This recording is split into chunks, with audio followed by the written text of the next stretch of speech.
Muchísimas gracias, señora Nieto, por su intervención. Llega el momento de hablar de la transparencia en el sector de la salud.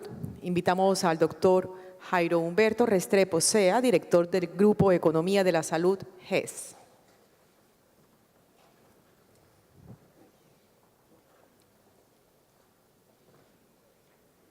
Bienvenido, doctor.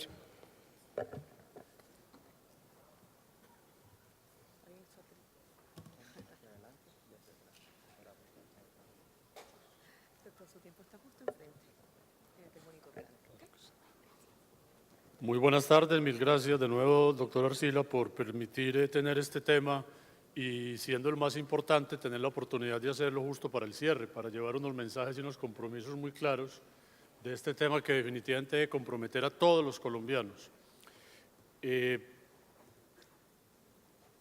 Yo no estoy solo, estoy acompañado de varias personas que hacen parte de este equipo de investigación por parte de la Universidad de Antioquia, pero también la doctora Karen Husman, directora del proyecto Actúe Colombia, y la profesora Tatiana Andia de la Universidad de los Andes. Hemos acordado entonces dejar como unos mensajes clave sobre los cuales podemos seguir conversando, más que nada por la presencia en Colombia de una cooperación de la Unión Europea denominada Anticorrupción y Transparencia de la Unión Europea para Colombia, Actúe Colombia. De manera que tenemos dos proyectos en marcha sobre los cuales vamos a hablar en estos minutos, con algunos conceptos y reflexiones para comprender mejor este tema de la transparencia y la integridad, y muy importante compartir con ustedes los resultados de un sondeo que se adelantó el pasado miércoles 14 de junio acá en Cartagena, donde algunos de los presentes pudieron haber participado a propósito de un instrumento que diseñamos sobre tolerancia a la corrupción. El proyecto Actúe, desde el año 2013, ha participado con varias actividades de asistencia técnica al gobierno colombiano, especialmente mediante la Secretaría de Transparencia de la Presidencia de la República, y en el caso particular de salud, ha tenido algunas actuaciones. Una de ellas fue el denominado Decálogo de Transparencia e Integridad, que justo en este escenario se presentó en el año 2015, y ha acompañado también al Ministerio en varias iniciativas, como es el tema del termómetro de precios, medicamentos a un clic, Médicos sin marca, entre otros. Igualmente, resaltamos en este momento el apoyo que brinda al INVIMA para el desarrollo de un mecanismo integral de gestión transparente e integridad en el sistema. Los dos estudios que nos convocan en este momento son el que adelanta la Universidad de Antioquia, Grupo de Economía de la Salud. Es un estudio de caracterización de riesgos y prácticas de corrupción y opacidad y niveles de tolerancia a la corrupción en el sistema de salud. Y la Universidad de los Andes adelanta un estudio para identificar y analizar diferentes iniciativas que existan en el país acerca de transparencia a cargo, digamos, de entidades clave del sistema.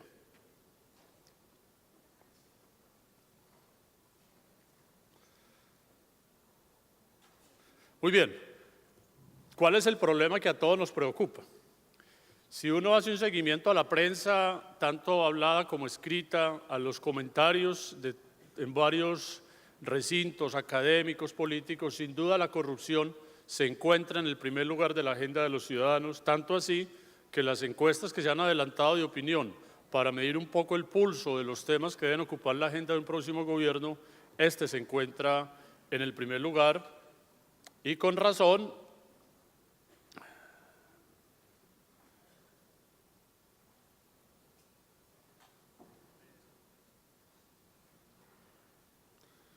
Veamos entonces cuáles son los conceptos en los cuales estamos ocupados. Por una parte, la opacidad parte un poco del opuesto, que es la transparencia. Nosotros queremos insistir, lo que queremos es transparencia e integridad, y por ello hay que combatir la opacidad y la corrupción. La transparencia es la idea de conceptos, de comportamientos visibles que estén a disposición del público, que existan aquellas urnas de cristal que soñamos, donde todo es visible, donde la información es disponible, donde existe y se practica el derecho a la información. Lamentablemente,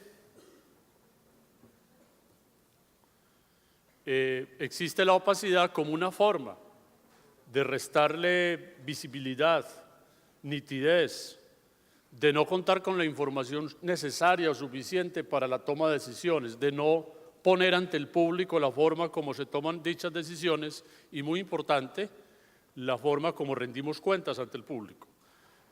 Ilustramos con esto un poco el sueño de la transparencia, la urna de cristal, donde todos podemos ver qué pasa dentro de las organizaciones, dentro de un sistema, y la opacidad, cuando ya comienza a verse nubarrones, no todo es visible o transparente.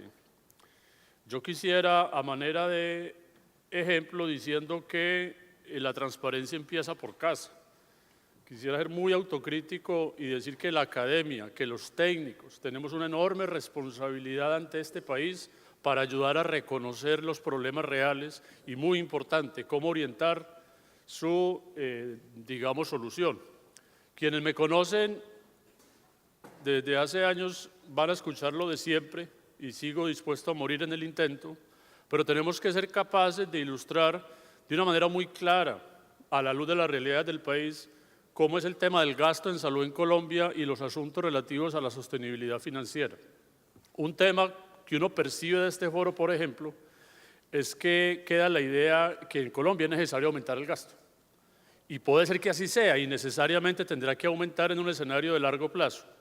Sin embargo, antes de aumentar el gasto en salud en Colombia, debemos tener mucho más claro el problema y, sobre todo, reconocer que la ineficiencia y la corrupción dilapidan recursos y que debemos ejercer un enorme liderazgo para contener esos dos problemas que permiten liberar recursos. Una manera de ilustrar esto, entonces, es el llamado para que todos los colegas de la economía y los técnicos, los centros de investigación, podamos hacer esta discusión de cara al público, porque esa es también la transparencia. No es que cada investigador construya un documento y lo presente a su público particular, sino que esté para todo el público y que exista la posibilidad del contraste y del debate donde reconozcamos las realidades que presenta el país.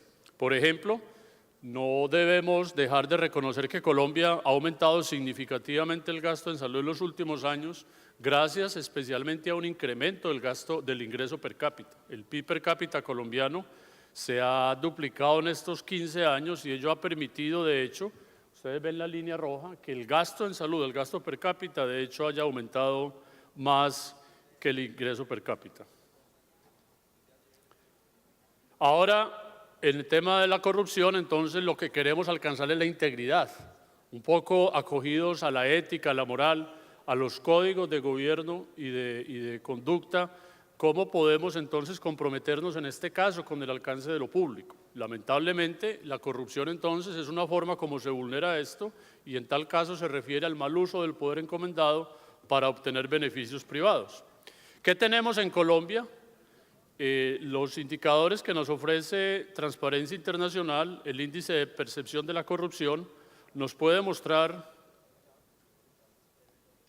cómo Colombia ocupa un nivel medio alto de corrupción según la percepción de los propios colombianos. De manera que cuando se ordenan los países, ocupamos, en el caso de América Latina, la posición número 41, mientras menor sea la posición, empezando en 1, son los países menos corruptos, mientras más alta, los países más corruptos. De manera que Colombia tiene un índice de percepción cercano a 37, con una posición en el mundo de 90. Es decir, el país está en una posición medio alta. Pero en salud el asunto es mucho más preocupante. El barómetro mide la percepción de corrupción en diferentes sectores y allí salud ocupa, para el caso colombiano, un deshonroso lugar en donde somos, desde la percepción de los colombianos, el país más corrupto en su sistema de salud. La percepción es que el 63% de las personas consultadas responden que es un sector muy corrupto, superando con creces a Brasil, Venezuela, Chile, Perú, la media de la región y los considerados menos corruptos que son Argentina y Uruguay. Ahora, en medio de esta problemática, quisiera resaltar un concepto que es el que nosotros queremos compartir de la tolerancia a la corrupción. En un editorial del British Medical Journal se hacía mención al tema de la India y la posibilidad que tienen los médicos de ayudar a contener los fenómenos relativos al soborno. La base de este editorial que nosotros compartimos y constituye hoy la base de discusión de nuestro proyecto es que la buena gobernanza, la transparencia y la cero tolerancia a la corrupción deben construir la base de toda estrategia anticorrupción. Veamos entonces qué tenemos en Colombia, cómo vemos el problema. Según el sondeo de opinión que se hizo este miércoles entonces, entre 336 personas inicialmente, como una muestra, que es por ahora un sondeo, pero que coincide con varios de las encuestas realizadas en el país, habría una percepción para el país en general que la corrupción es muy alta en el 70% de las personas, muy alta, y alta un 15% adicional, cerca de 20%. Vamos descendiendo, en general las alcaldías, gobernaciones, secretarías de salud, hospitales públicos, el sistema de salud, con una corrupción alta y muy alta que bordea el 80%. Una percepción pues generalizada de que los entes públicos, de que el sistema de salud tiene unos niveles de corrupción altos. Vamos descendiendo hacia las EPS, el Ministerio de Salud, la Superintendencia, donde los niveles de corrupción, la percepción van siendo menores. Una de las reflexiones que se acostumbra escuchar es que existe una brecha entre lo que es la percepción, lo que la gente piensa que sucede, y lo que realmente sucede o las evidencias que tenemos para mostrarla. Una de las, digamos, círculos que se genera acá es cuando le preguntamos a la gente, ¿usted cómo se entera de los actos de corrupción? En primerísimo lugar se encuentran los medios de comunicación. En segundo lugar, las redes sociales.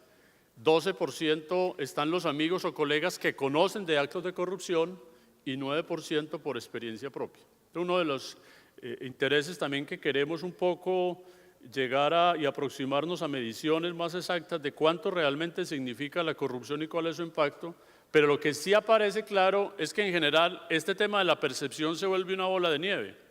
Si los medios de comunicación me informan que hay corrupción, yo me formo la idea de que hay corrupción. Si me preguntan si hay corrupción, digo que hay corrupción y se va generando una bola que al momento ya de encontrar el caso, de sancionar, es donde aparecemos todos atrapados como en una sin salida. Preguntamos también si en el sistema de salud colombiano la corrupción es aceptada socialmente o permitida socialmente. El 81% consideran que sí. Esto es uno de los indicadores más preocupantes en términos de que se asume que es algo que definitivamente se deja pasar.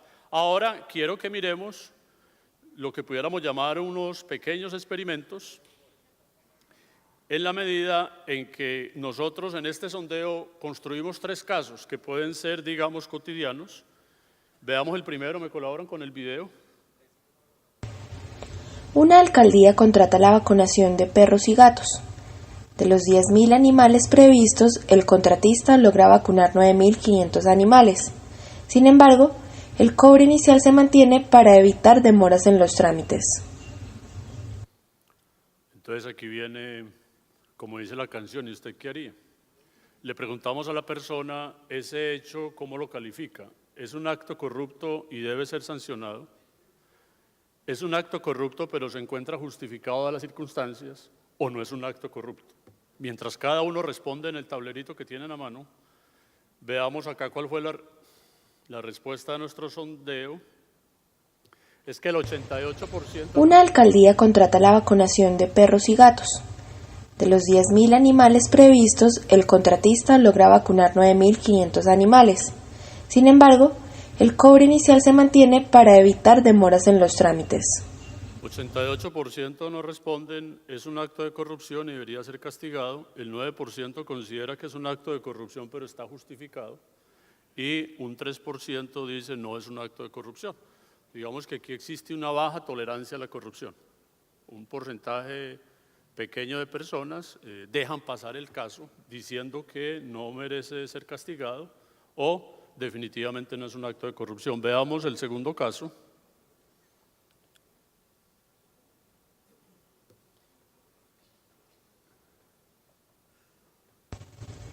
Un usuario adulto mayor logra recibir mediante una tutela 30 pañales diarios para atender problemas de incontinencia urinaria. De estos, vende 20 pañales para poder pagar a quien lo cuida. ¿Usted qué haría? Mientras van respondiendo allí la respuesta que nos dieron las personas en este sondeo, entre otras cosas, el diseño de estas preguntas, la idea es generar el dilema ético, si se quiere. El 45% admiten que es un acto de corrupción y debería ser castigado. Otro 45%, si bien considera que es un acto de corrupción, lo considera justificado. Y un 9% considera que no es un acto de corrupción. Entonces que ya tenemos una tolerancia a la corrupción, ya si se quiere media, en la medida en que las personas ya matizan, ya ponderan, depende. Es una persona que necesita el cuidado, para cuidarlo hay que pagarle, entonces, bueno, vienen todos los peros. Veamos el último caso. Una clínica o un hospital facturan servicios sin tener soportes de que los haya prestado, buscando cubrir en parte el déficit o los servicios que no le pagan las EPS. La respuesta es, el 86% han dicho es un acto de corrupción y debería ser castigado, 11% está justificado, 2% no es un acto de corrupción. Digamos que hay una baja tolerancia a la corrupción en este caso.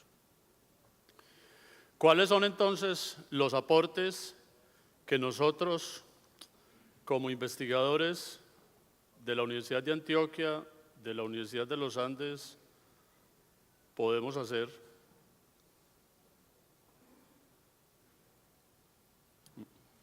Listo. Acá, por favor, el video. La profesora Tatiana Andia nos va en 3 minuticos a contar su proyecto.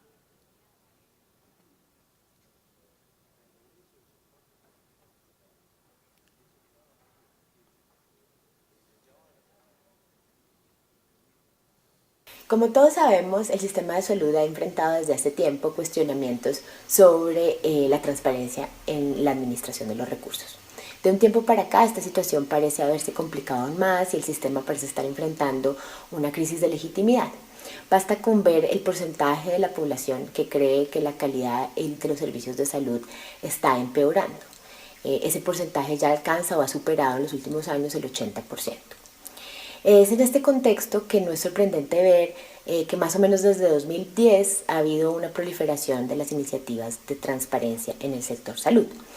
Esas iniciativas, algunas o la mayoría, son producidas por el sector público, pero muchas también son de iniciativas privadas o de la sociedad civil. Es en este contexto que el programa Salud Visible de la Universidad de los Andes, con el apoyo financiero del proyecto Actúe de la Cooperación Española, ha decidido iniciar un proyecto que busca analizar, caracterizar y luego profundizar en algunas de esas iniciativas de transparencia. Lo que queremos hacer desde el proyecto es analizar esas iniciativas para entender por qué surgieron, cuáles son los liderazgos que están detrás de ellas, cuáles han sido los retos de implementación, cuáles son sus principales logros hasta la fecha y sus posibilidades de permanencia. Hasta ahora hemos identificado más o menos unas 20 iniciativas que pretendemos analizar o caracterizar al menos. De esas iniciativas, 15 son del sector público, 3 son del sector privado y 2 son de la sociedad civil. Cada iniciativa la analizamos usando 19 variables. La mitad más o menos de esas variables buscan entender qué tanto la iniciativa le pega al sistema de salud, si le pega al uso de los recursos o pretende buscar otro cambio institucional o mejora reputacional. Y la otra mitad de las variables buscan evaluar si las iniciativas responden o siguen buenas prácticas de transparencia de acceso a la información.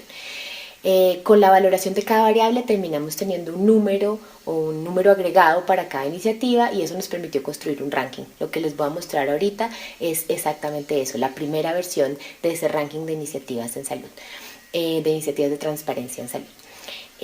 Hasta ahora lo que nos ha dado es que la estrategia mejor o la iniciativa mejor rankeada es Medicamentos a un clic del Ministerio de Salud. En segundo lugar está el índice de Así Vamos en Salud y en tercer lugar, casi empatados, están el termómetro de precios, el observatorio de calidad y Clic Salud del Ministerio de Salud. Es posible que el ranking se ajuste un poco cuando hagamos más trabajo de campo y no solo el trabajo de archivo que hemos hecho hasta la fecha, pero tanto el ranking como el trabajo a profundidad que vamos a hacer con algunas de las iniciativas nos va a permitir al final tener como una idea o un mapa general de cuáles son las iniciativas que estamos emprendiendo en el sector salud, ver aprendizajes y oportunidades de mejora de las iniciativas existentes y también aprender o tener lecciones para que iniciativas similares se puedan desarrollar en otros sectores diferentes al de salud. Muy bien, vemos entonces unas iniciativas que nos permiten ofrecer información en tiempo real, como es el caso de precios, salud a un clic, el índice de Así Vamos en Salud, que nos ayuda como ciudadanos y como organizaciones a tener más y mejor información para formarnos la opinión sobre cómo va el sistema y muy importante para la toma de decisiones. En el caso de nuestro proyecto, identificación y análisis de riesgos de corrupción y opacidad, siguiendo un poco los conceptos vistos atrás, lo que significa la corrupción, la opacidad y la tolerancia a la corrupción. Desde enero de este año y hasta diciembre, estamos adelantando entonces un trabajo en varias etapas. En la primera nos dedicamos a representar el sistema de salud colombiano bajo el enfoque de procesos, de modo que pudiéramos a partir de allí comenzar a identificar algunos puntos críticos que pudieran ser vulnerables a la opacidad y a la corrupción. Llegamos entonces, mediante un trabajo conjunto con la Superintendencia Nacional de Salud y el Ministerio de Salud y Protección Social, a concentrarnos en los que hemos llamado los macroprocesos misionales, aquellos que significan la razón de ser del sistema, que están orientados al servicio a la ciudadanía y, muy importante, a generar resultados en salud. Son ellos entonces la gestión de la salud pública, el aseguramiento y la prestación de servicios. Para cada de estos macroprocesos, entonces hicimos toda una documentación de cómo está conformado en términos de los diferentes procesos, por ejemplo, lo que significa la dirección y planeación, la financiación, la ejecución, la evaluación y el control. En cada proceso identificamos actividades gruesas, los actores relevantes y, muy importante, poco el flujo de recursos y los puntos en donde se toman decisiones que deberían ser objeto de mirada especial por aquello de la transparencia. De modo que estos tres macroprocesos tuvieron un ejercicio de discusión muy importante a nivel de grupos focales con profesionales de entidades nacionales responsables de su dirección, en particular la Superintendencia, el Ministerio, el INVIMA, el Instituto Nacional de Salud, el Ministerio de Hacienda. Fue así como pudimos validar los macroprocesos y poder seleccionar aquellos procesos que consideramos son, comillas, especialmente vulnerables, están más expuestos a, digamos, la opacidad y la corrupción, y sobre ellos entonces estamos iniciando este mes ya un trabajo de campo en mayor profundidad, incluyendo, digamos, paso por terreno. Esta semana estuvimos en Cartagena, también estamos adelantando actividades en Medellín, lo haremos igualmente en Pasto. En parte se va a aplicar esta metodología, que es una metodología muy convencional para el análisis de riesgos, aplicado entonces a los riesgos de corrupción y opacidad, que Colombia ha adoptado a partir de una norma técnica y de una guía construida por la Secretaría de Transparencia de la Presidencia. Y quiero detenerme en ello porque uno de los aspectos críticos que ya hemos encontrado para invitar al gobierno, a toda la sociedad colombiana, es que la lucha contra la corrupción no es un tema de formalismos, no es un asunto de seguir, digamos, una planilla y chequear cumplimiento de formalidades, ni siquiera de simplemente expedir unos códigos de ética y buen gobierno. La lucha contra la corrupción y por la transparencia debe ser un acto consciente de compromiso de todos para, digamos, comportarnos conforme a la integridad. Es ahí donde, por ejemplo, si bien las entidades públicas están obligadas a elaborar los denominados planes anticorrupción y de atención al ciudadano, uno de los instrumentos clave de esos planes es el mapa de riesgos de corrupción. Sin embargo, cuando nosotros examinamos, y lo estamos haciendo a partir de un muestreo en 91 municipios, cómo es que esos mapas realmente responden a riesgos de corrupción, encontramos que en muchos casos lo que allí se dice no son riesgos de corrupción y muchos riesgos que deberían estar allí no son considerados. Eso lo que nos dice es que estamos haciendo una tarea a medias, es decir, como funcionarios de una alcaldía, nos dicen que debemos enviar un mapa de riesgos, el mapa se envía en la fecha indicada, pero el mapa, desde el punto de vista técnico, realmente no cumple los requisitos. Nosotros queremos motivar esa discusión, insisto, la lucha contra la corrupción no es una formalidad, tiene que ser un comportamiento muy consciente, repito, de seguir unos principios y estar expuestos pues a la vigilancia. La metodología básicamente entonces parte de identificar los riesgos a partir de la identificación del contexto en el que se desenvuelven nuestros procesos y la construcción de estos riesgos, para lo cual hemos entonces acogido metodologías o técnicas como la de los grupos focales, ya con personas que operan en los procesos. Estamos hablando de grupos focales con personas que ofrecen la mirada de los prestadores o la experiencia también del aseguramiento, y a partir de allí, con el apoyo de ellos, se levanta una información que nos permita identificar para las distintas actividades de los procesos aquellos riesgos referidos a la posibilidad de que ocurra una conducta, un comportamiento que pueda derivar en una actuación corrupta o en la omisión de una conducta. De modo que cada uno de esos riesgos es valorado en términos de la probabilidad de que le ocurra y, muy importante, del impacto. Los procesos que fueron seleccionados para este análisis y en los cuales ya estamos adelantando trabajo de campo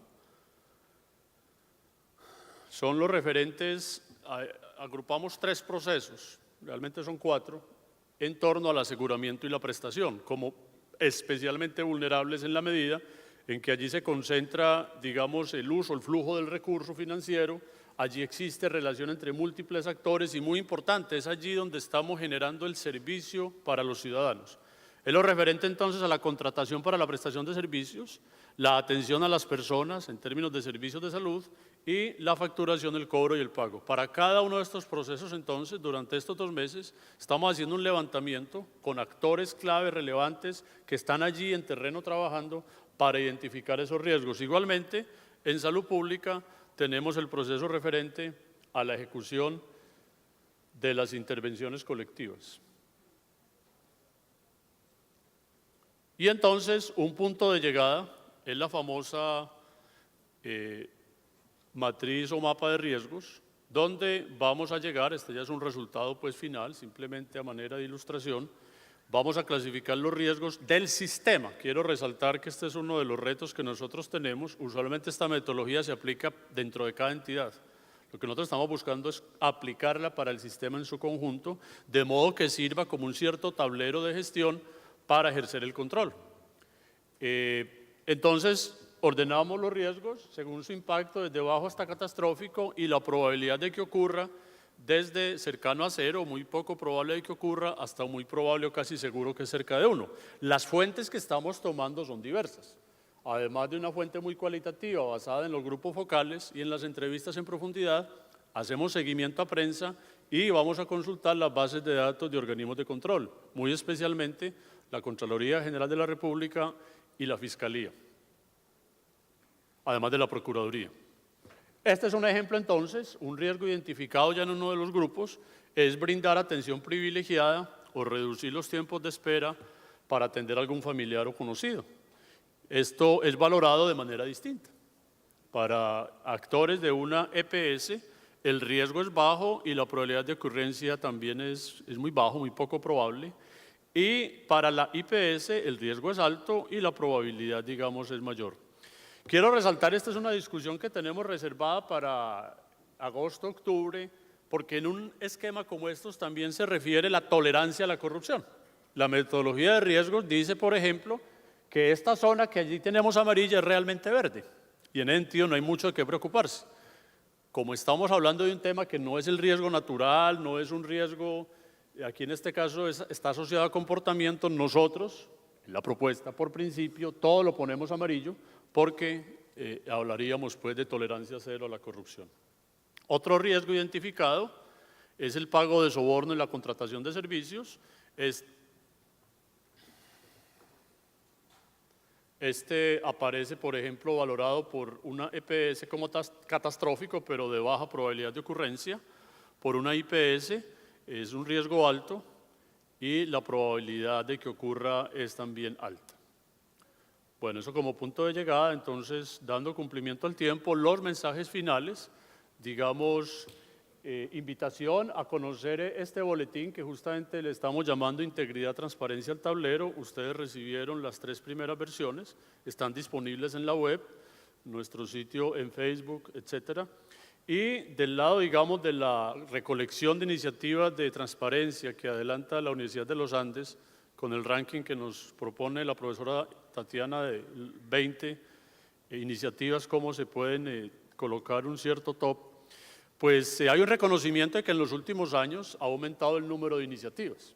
Y eso en principio es una buena señal de que estamos preocupados por el tema. Sin embargo, estas iniciativas suelen ser más bien dispersas, muy formales, es decir, queremos participar de una moda y no parecen muy articuladas a una política pública. Ese es, digamos, el esfuerzo que tenemos que hacer y el papel que pueden jugar los gremios de manera muy consciente, deliberada, de práctica, en este caso, pues, de la integridad y la ética pública, es unirnos todos frente a esas iniciativas, porque en algunos casos, y son las que se deben resaltar como ejemplo a seguir, se aplican las buenas prácticas de transparencia y de acceso a la información pública.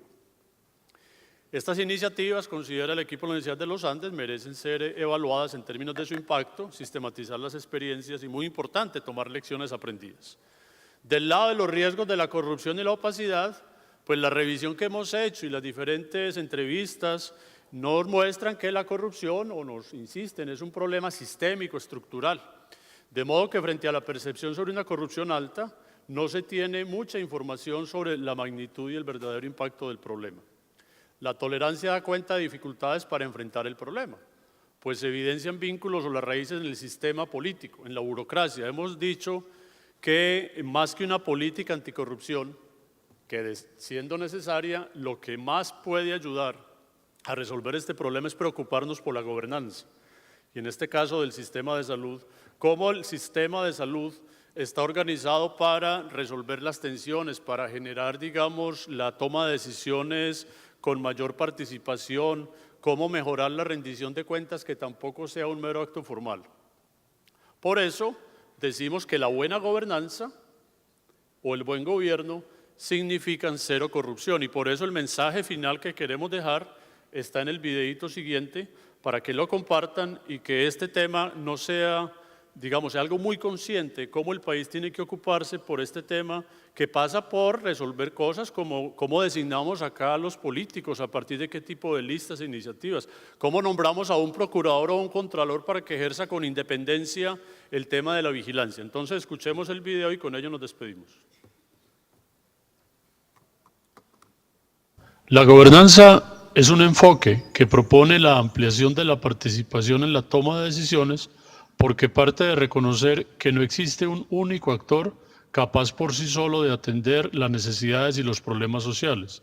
En tanto, las sociedades son complejas, diversas, interdependientes y dinámicas, además que tienen siempre recursos escasos, lo que les exige priorizar políticas públicas e intervenciones. Lo que se busca con la gobernanza es que las cosas se hagan con la participación de todos los actores, reconociendo las capacidades de la sociedad civil, de la empresa privada, de los organismos gubernamentales y de muchos actores más. Esta forma de gobernar propone que el gobierno sea un posibilitador, un agente canalizador de los esfuerzos y los recursos, mientras se van conformando redes de actores que regulan su entorno y promueven acciones. Pero, ¿por qué es importante la gobernanza? La gobernanza puede ser vista como un escenario ideal en el que las sociedades resuelven sus problemas, resuelven las tensiones, asignan los recursos en pro del bien común. La gobernanza, de manera especial, disminuye las probabilidades de corrupción, y bien sabemos que la corrupción es sinónimo de un cáncer que lleva a la sociedad a muchos males, el peor de todos, la muerte. ¿De qué manera se pone en marcha la gobernanza? La clave es la cooperación. Como cada actor sabe que los recursos públicos son suyos y de todos, deberá preocuparse porque ellos se utilicen de la mejor manera, lo que nos lleva a que el control y la vigilancia de esos recursos sea una tarea de toda la sociedad y no solamente de un ente gubernamental. Pero para esto es necesario que los actores tengan las condiciones necesarias y suficientes para tomar decisiones. Entre ellas resaltamos la participación ciudadana, la transparencia en la gestión y la rendición de cuentas de los administradores públicos. Colombia tiene avances importantes en este aspecto, pues ha construido normas que le dan más participación a la ciudadanía en los asuntos de los gobiernos. Sin embargo, hace falta trabajar en la construcción de una cultura ciudadana de respeto por la norma y el cuidado de lo público, es decir, que no haya nadie vigilándonos para que nos comportemos bien. Porque no es posible pretender que nuestros políticos sean transparentes e íntegros si nosotros mismos no lo somos. En conclusión, la gobernanza es sinónimo de cooperación y de control y ella significa ausencia de corrupción. Muchas gracias.